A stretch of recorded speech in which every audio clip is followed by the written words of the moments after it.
Hi friends, இன்றைக்கி நம்ம பார்க்க போகிறது இந்தியா விசஸ் நெதர்லாந்து மேட்சோட ரிவ்யூ தான். ஃபஸ்ட்டு இந்தியா டாஸ் வின் பண்ணி பேட்டிங்கே சூஸ் பண்ணிட்டாங்க. கிரவுண்டு வந்து பார்த்திங்கன்னா நம்ம அகமதாபாத் நரேந்திர மோடி ஸ்டேடியம் கிரவுண்டு தான். பிச்சு வந்து பார்த்திங்கன்னா ஒரு நல்ல ஒரு பேட்டிங் ஃப்ரெண்ட்லி பிச்சு தான். சவுத் ஆப்பிரிக்கா ஒரு 3 மேட்ச் இந்த கிரவுண்டில் தான் ஆடினாங்க. நியூசிலாந்து கூட துவச்சாங்க இந்த கிரவுண்டில் தான். ஆப்கானிஸ்தான் கூட ஒரு நல்ல மேட்ச் இருந்துச்சு. எல்லாமே இந்த கிரவுண்டு தான். நல்ல ஒரு பேட்டிங் ட்ராக் ஃப்ரெண்ட்லி மேட்ச் தான். பேட்டிங் ட்ராக் கிரவுண்டு தான். ஃபஸ்ட்டு அதே போல் இந்தியாவோட ஓப்பனராக வந்து ஸ்ட்ரைக்கரில் அபிஷேக் சர்மாவும் நான் ஸ்ட்ரைக்கரில் இஷான் கிஷனும் 2 பேரும் வந்தாங்க. அபிஷேக் சர்மா வந்து போன மேட்ச் மாதிரியே தான் இந்த தடவை ஸ்பின்னரை கொண்டு வந்துட்டாங்க. ஏதோ எல்லோரும் பாகிஸ்தானே ஸ்பின்னர் வச்சு தான் விக்கெட் எடுத்திருக்காங்க, நம்மளும் ட்ரை பண்ணுவோன்னு நெதர்லாந்து ட்ரை பண்ணாங்க. அதே போல் தான் அபிஷேக் சர்மாவும் அவங்க போன வேலைக்கெல்லாம் இவரும் போய் சிக்கிக்கிட்டார். 3 பால் டாட் ஆடுறாரு, 4ஆம் பால் தூக்க போகிறாரு, போல்ட் ஆகிட்டார். இதே தான் பாகிஸ்தான் கூடயும் ஒரு 3 பால் கிட்ட டாட் ஆடினார். 4-5ஆம் பாலில் தூக்க போனார். அங்கே பேட்டில் பட்டுச்சு அதே ஷாட்டு, இங்கே பேட்டில் படலை, போல்டு. அவ்வளோதான் வித்தியாசம். மற்றபடி அடித்தது எல்லாமே ஒன்று தான், ஒரே மாதிரி தான் அவுட் ஆனார். இப்போ வந்து யூஎஸ்ஏவோட டக்கு, பாகிஸ்தானோட டக்கு, நெதர்லாந்தோட டக்கு, ஒரு மேட்ச் ஆடலை நபீவியா கூட. அப்படி பார்க்கும்போது இப்போ கண்டினியூஸாக டக் ஆகிட்டார். ஏன்னா நம்ம டீமோட இருக்கிறதுலே ஒரு ப்ரைம் பேட்ஸ்மேன் அவர் தான்.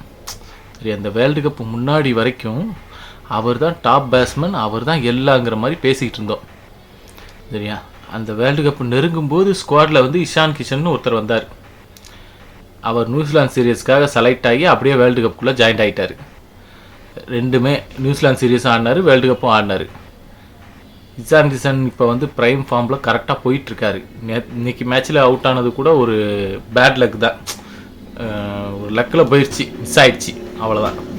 நல்ல ஒரு இன்டென்ட்டோடு தான் காட்டுறாரு. இப்போ இன்னைக்கு மேட்ச்சில் வந்து பார்த்திங்கன்னா அபிஷேக் சர்மாவும் டக்கில் அவுட்டு, இஷான் கிஷன் ஒரு 18 ரனில் அவுட் ஆகிட்டார். அவ்வளோதான். டீம் டாப் ஆர்டர் சரிஞ்சிருச்சா. அடுத்து திலக் வர்மாவும் சூரியகுமார் யாதவும் கொஞ்சம் கொஞ்சமாக கொண்டு போனாங்க. ஒரு 9 ஓவர் கிட்ட வரைக்கும் கொண்டு போனாங்க. அங்கே திலக் வர்மாவும் கேட்ச் கொடுத்து அவுட் ஆகிட்டார். சூப்பராக கேட்ச் பிடிச்சாங்க.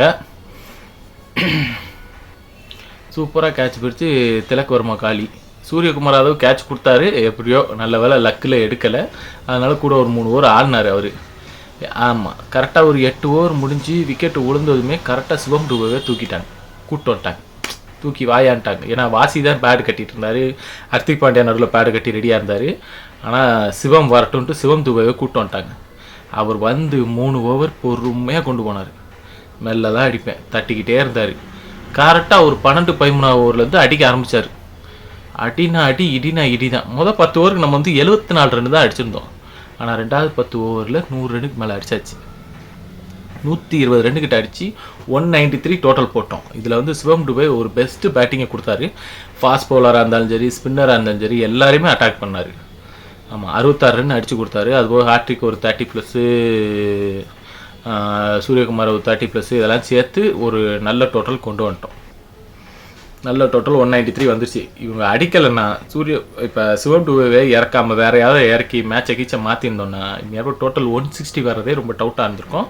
பரவாயில்ல, 193 நம்ம பவுலிங்க்கு ஒரு சேஃப் ஸ்கோர் தான். அதை கரெக்டாக செட் பண்ணியாச்சு.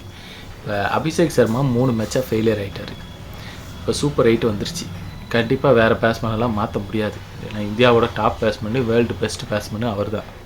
இப்போ வேறு பிளேயரை மாற்றி அந்த இடத்துல சஞ்சு சாம்சனை கொண்டு வந்து எக்ஸ்பெரிமெண்ட் பண்ணுற இடத்துல நம்ம இல்லை. இப்போ வந்து அபிஷேக் சர்மா வந்து பொறுமையாக இருக்கணும். பொறுமையாக 1 ஓவர் 2 ஓவர் பாருங்கள். ஆமாம், போனால் போகுது, 2 வரலைனாலும் என்ன, ரன்ன பால் வந்தாலும் பிரச்சனை இல்லை.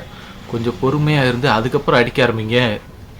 ஏன்னா விக்கெட் நல்லா ஈஸியாக இருக்குல்ல. இப்போ சவுத் ஆப்பிரிக்கா கூட நீங்கள் விளாட போகிறீங்க, பொறுமையாக இருந்து விளாடுங்க சூப்பர் 8ல். ஆமாம், 2 ஓவர் 3 ஓவர் பார்த்துட்டு ஆடி பெரிய ஸ்கோருக்கு கொண்டு வந்துடலாம் நம்ம. ஏன்னா 1 ஓவர் 20 ரன் ஓவர் கிடைச்சாலே போதும், நம்ம டக்குன்னு ஸ்கோர் மேலே வந்துடும். அந்த பொறுமையை இழந்துட்டிங்கன்னா முடிஞ்சிருச்சு. ஏன்னா நான் டாட் பாலே ஆடக்கூடாது, ஃபஸ்ட்டு பால்லேருந்தே நான் ஹிட்டிங்கில் போகணுன்னு நினச்சிங்கன்னா ரொம்ப கஷ்டம்தான். அது எல்லா நாளும் உங்களுக்கு கை கொடுக்குன்னு சொல்ல முடியாது. அதுதான் அவருக்கு நடந்திருக்கு. சூரியகுமார் யாதவ் எப்படியும் வந்து அபிஷேக் சர்மா போல் வேறு பிளேயர் சஞ்சீவை இறக்குவேன்லாம் இறக்க மாட்டார். எப்படி சூப்பர் 8ல் கண்டிப்பாக வித் அபிஷேக் சர்மா தான்.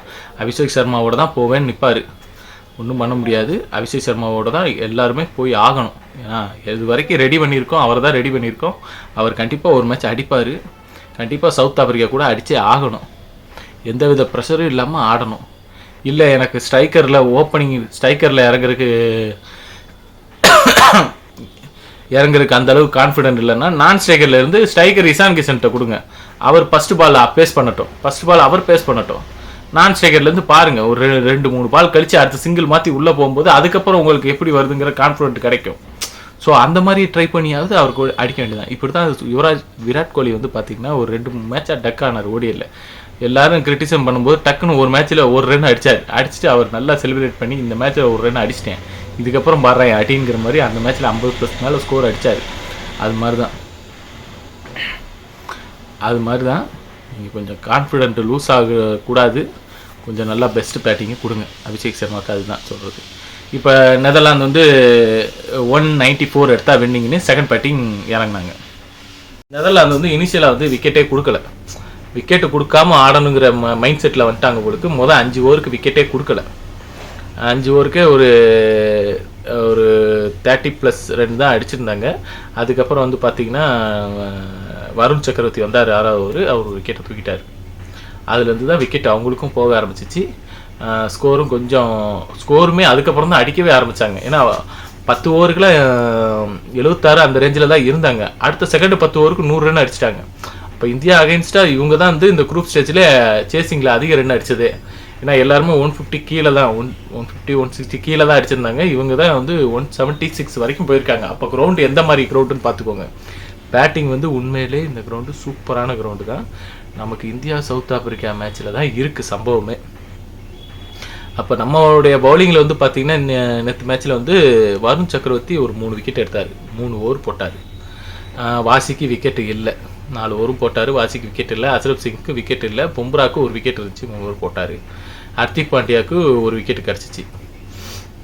சிவம் டுபைக்கு 2 விக்கெட்டு. மொத்தமாக பார்த்திங்கன்னா ஒரு 7 விக்கெட் வரைக்கும் நம்ம எடுத்தோம். வருண் சக்கரவர்த்திக்கு ஏன் 4 ஓவர் தரமாட்டேங்கிறான்னு தெரியல. ஏன்னா வருண் சக்கரவர்த்தி வந்து யுஎஸ்ஏயோட 4 ஓவர் போட்டார், ஒரு விக்கெட் எடுத்தார். அதுக்கப்புறம் வந்து பார்த்திங்கன்னா நபிமியாவோட வந்து 2 ஓவர் தான் போட்டார். ஏன்னா நபிமியாவோட 2 ஓவர் தான் போட்டார். 2 ஓவர் போட்டு 3 விக்கெட் எடுத்துட்டார். பாகிஸ்தானோடையும் பார்த்தீங்கன்னா 3 ஓவர் தான் போட்டார், 2 விக்கெட் எடுத்துட்டார். நெதர்லாந்தோட 3 ஓவர் போட்டார், 2 விக்கெட்டு. ஏன் 4 ஓவர் போட்டார்? அவர் வந்து ஒரு பவுலர் தான். ஏன்னா 4 ஓவர் போடலாம்ல. ஏன்னா இந்த T20 வேர்ல்டு கப்பில் ஒரு டாப் விக்கெட் டேக்கராக கூட அவர் வரலாம். ஏன்னா இப்போ 2வது இடத்துல நிற்கிறார், 9 விக்கெட்டு. இவர் எல்லா மேட்ச்லேயும் 4 ஓவர் போட்டிருந்தாருன்னா மொதல் ஸ்டேஜில் 13 விக்கெட்டில் யூஎஸ்ஏ பிளேயர் இருக்கார். இவர் கண்டிப்பாக மொதல் இடத்துக்கு போயிருப்பார். ஒரு டாப் விக்கெட் டேக்கராக வர்றதுக்கு இவருக்கு எல்லா சான்ஸும் இருக்குது. இனி வர்ற மேட்ச்லேயாவது அவருக்கு 4 ஓவர் கம்பல்சரி கொடுத்துருங்க. சிவம் டுபைக்கு, ஹர்திக் பாண்டியாக்கெலாம் நீங்கள் மூவ் பண்ணுறதுக்கு ஈஸியாக 1 ஓவர் போட்டால் விக்கெட் வந்துடுது. மேட்சை முடிச்சுட்டு கிளம்பி போயிட்டே இருக்கலாம்ல. எதுக்கு இன்னும் குரூப் ஸ்டேஜ் வந்து ஏதோ அந்த வார்ம் அப் கேம் விளாட்ற மாதிரியே தான் எல்லாரையும் கூப்பிட்டு வச்சு ஓவர் கொடுக்குறதில்ல. மெயின் பவுலர் ஸ்ட்ராங்காக ரெடி பண்ணிக்கணும். ஆமாம், 4 ஓவர் இவர் போட்டு எப்படி வருது, எப்படி விக்கெட் எடுக்கிறாருன்னு பாருங்கள். ஏன்னா ஒரு ஓவர் கட் பண்ணுறது, 2 ஓவர் கட் பண்ணுறதுலாம் எதுக்கு? அவரோட ரோல் பவுலிங் போட்டு 4 ஓவருக்கு 4 விக்கெட் எடுக்கிறாருன்னா நமக்கு தான் பெருமை. இப்போ டாப் விக்கெட் டேக்கர் பவுலர் யாருன்னு கேட்டால் நம்ம பவுலர் தான் இருக்கணும். டாப் பேட்ஸ்மேன் யாருன்னு கேட்டால் நம்ம பேட்ஸ்மேன் தான் இருக்கணும். ஏன்னா அந்த 2 இடத்துலையும் நம்ம ஆளுகளை வர முடியல பாருங்க. ஏன்னா ஓப்பனிங் அபிஷேக் சர்மா தான் வருவார் டாப் பேட்ஸ்மேனான்னு பார்த்தா அவர் ஒரு ரன் கூட இன்னும் அக்கௌண்ட்டே ஸ்டார்ட் பண்ணல. ஆமாம், ஏன்னா மற்ற பிளேயர்ஸ்லாம் செஞ்சுரிக்கு மேலே செஞ்சுரி அடிச்சிட்டாங்க. எல்லா டீம்லேயும் ஒவ்வொரு பிளேயர் அடிக்க ஆரம்பிச்சிட்டாங்க. குரூப் ஸ்டேஜில் ஒரு 4 செஞ்சுரி கிட்ட பார்த்தாச்சு. ஸோ நம்ம வந்து பேட்டிங்கில் வந்து எப்படி இருக்கோம்னா ஏதாவது ஒரு பிளேயர் வந்து ஒவ்வொரு மேட்ச்சு பெர்ஃபார்ம் பண்ணிடுறாங்க. அதனால நம்ம வந்து அப்படியே கரெக்டாக வின்னை நோக்கி போயிடுறோம். அதே மாதிரி தான் பவுலிங்கும் சூப்பராக போட்டுடுறாரு வருண். அப்படி பார்க்கும்போது இவர் வந்து ஒரு டாப் பவுலர் ரேஞ்சுக்கு வர்றதுக்கான வாய்ப்புகள் நிறையா இருக்குது. ஆமாம், இவர் தான் ஒரு பெஸ்ட் பவுலர் இந்த T20 வேர்ல்டு கப்புன்னு வர்றதுக்கான வாய்ப்பு இருக்கும்போது அவருக்கு ஏன் நீங்கள் ஓவர் கொடுக்குறது ரொம்ப தடுக்கிறீங்க? ஓவர் கொடுக்கறதுனால என்ன பிரச்சனை வந்துட போகுது? 4 ஓவர் தானே போட்டு விக்கெட் எடுக்க போகிறாரு, டீம் ஜெயிக்க போகுது. அவர் இருக்கிற ஒரு கான்ஃபிடென்ட்டில் தான் நம்மளோட பவுலிங் லைனப்பே இருக்குது. அதுதான் உண்மை. ஒத்துக்கல மனசு இல்லைனாலும் அதுதான் உண்மை. பும்ரா வந்து எவ்வளோ நாளும் பார்த்து ஆடிடுவாங்க குரூப் ஸ்டேஜில். நீங்கள் குரூப் 8 போயிட்டு பும்ராவை பார்த்தீங்கன்னா 4 ஓவரும் தட்டி 20 ரன் பும்ராவில் வந்தால் கூட போதும்னு பார்த்து ஆடிடுவாங்க. ஆனால் நம்மக்கிட்ட இருக்கிற ஒரே ஒரு விக்கெட் டேக்கிங் கீ வந்து வருண் தான். ஒத்துக்கலை மனசு இல்லைனாலும் அதுதான் நெசம், சரியா? அதனால வருணுக்கு வந்து 4 ஓவர் கொடுங்க, 4 ஓவர் போடட்டும், சரியா? இப்படி தான் ஒரு காலத்தில் வாசியை உள்ளே வச்சுருப்பீங்க, 2 ஓவர் தான் கொடுப்பீங்க. இன்றைக்கி வாசி வந்தார், 4 ஓவர் போட்டார், அவரால் விக்கெட் எடுக்க முடியலை. ஆனால் வருண் வந்து 3 ஓவருக்கு 3 விக்கெட்டு, ஓவருக்கு ஒரு விக்கெட்டை தூக்கிடுறாரு. இன்னொரு ஒரு ஓவர் கொடுத்தீங்கன்னா 4 ஓவர். அவர் ஆட்டில் விக்கெட்டை எடுத்து டாப் விக்கெட் ரேங்கிங்கில் போயிட்டே இருப்பார். அவர் வந்து லேட்டாக தான் கரியரே ஸ்டார்ட் பண்ணுறாரு. உங்கள் கூட தான் ஆரம்பிச்சிருப்பார் கரியர். பட் இருந்தாலும் அவர் சூப்பராக பந்து போடுறாரு. எந்த சுச்சுவேஷன்னாலும் ஒரு டீமுக்கு விக்கெட் வேணுங்கிற சுச்சுவேஷனில் வந்து விக்கெட் எடுத்து கொடுக்குறாரு அவர். அப்படிங்கும்போது அவர் ஒரு 4 ஓவர், அவர் வேலையே பவுலிங் தாங்கும்போது அவருக்கு ஒரு 4 ஓவர் கொடுக்குறதுல என்ன இருக்குது? அவர் என்ன பேட்டிங் பிடிச்சிட்டு வந்து டயர்டாகி மறுபடியும் பந்து போடுறாரா? இல்லை, அவர் வேலை 4 ஓவர் பவுலிங் போடணும், கொடுங்க. இப்போ குரூப் ஸ்டேஜ்லேயே அவரை டெவலப் பண்ணிட்டீங்கனாலே சூப்பர் 8ல் பிரம்மாண்டமாக போடுவார், இன்னும் பிரம்மாண்டமாயிரும். சூப்பர் 8 இதே கிரவுண்டு தான். அடுத்த match India versus South Africa தான். சவுத் ஆப்பிரிக்கா கிட்ட நம்மக்கிட்ட பல பகைகள் இருக்குது. நம்ம வந்து இந்த Paytm trophy, IDFC bank trophy அந்த மாதிரி மேட்சாக நினச்சி வந்துடக்கூடாது. உண்மையிலே ஒரு சீரியஸ் கேமை பார்த்து தான் வரணும், இல்லைன்னா முடிச்சு விட்ருவாங்க. ஏன்னா 3 மேட்ச் இந்த கிரவுண்டில் தான் விளாண்டுருக்காங்க, நல்லா பழகிருச்சு கிரவுண்டு எப்படி இருக்குங்கிறது எல்லாம் தெரிஞ்சிருச்சு அவங்களுக்கு. பண்ணணும், எப்படி பண்ணணும்னு ஃபுல் ப்ராப்பர் பிளானோடு வந்திருப்பாங்க. ஆமாம், நம்ம வந்து இந்த Paytm trophy, IDFC bank trophy அந்த மாதிரி நினச்சி உள்ளே வந்துடக்கூடாது. ஏதாவது ஒரு மேட்ச் பிசுறு தட்டினாலும் நம்மளை வெளியே அனுப்பிடுவாங்க. ஆஸ்திரேலியாவுக்கு நடந்த சம்பவம் தான். ஏன்னா ஆஸ்திரேலியாவுக்கு நடந்துச்சு, நிறையா டீமுக்கு அதே தான். ஒரு மேட்ச்சு எங்கேயாவது தோற்றோம்னா முடிஞ்சு பிசுறு தட்டிடுவாங்க. அதனால என்ன சொல்கிறேன்னா, எந்த பிரச்சனையும் இல்லாமல் பக்கா பிளானோட வந்துடுங்க, அவ்வளோதான். ஏன்னா இந்த மேட்சை பொறுத்த வரைக்கும் நமக்கு பேட்டிங்லேயும் ஸ்ட்ராங்காக இருக்கணும், பவுலிங்லேயும் ஸ்ட்ராங்காக இருக்கணும். அங்கங்கே ஏற்ற இறக்கம் இருக்க தான் செய்யுது, டீம்னா அப்படி தான் இருக்கும். அதை மற்ற பிளேயர் வந்து சரி கட்டி சமாளித்து ஆடிடுவாங்க, அவ்வளோதான். இருந்தாலும் நல்லா கான்ஃபிடண்ட்டாக வரணும், பக்காவாக அந்த மேட்ச் ஜெயிக்கணும், அவ்வளோதான். நம்ம அந்த மேட்சோட அனலைசிஸ் வீடியோ வந்து நம்ம சேனல்லே போடுவோம், நீங்கள் பாருங்கள். வீடியோ பிடிச்சிருந்தால் லைக் அண்ட் சப்ஸ்கிரைப் மறக்காமல் பண்ணிடுங்க ஃப்ரெண்ட்ஸ். அதுபோக வந்து பார்த்திங்கன்னா டெய்லி மார்னிங் ஒரு 7 to 8 லைவ் இருக்குது, எப்போயுமே கிரிக்கெட் மேட்ச் லைவு.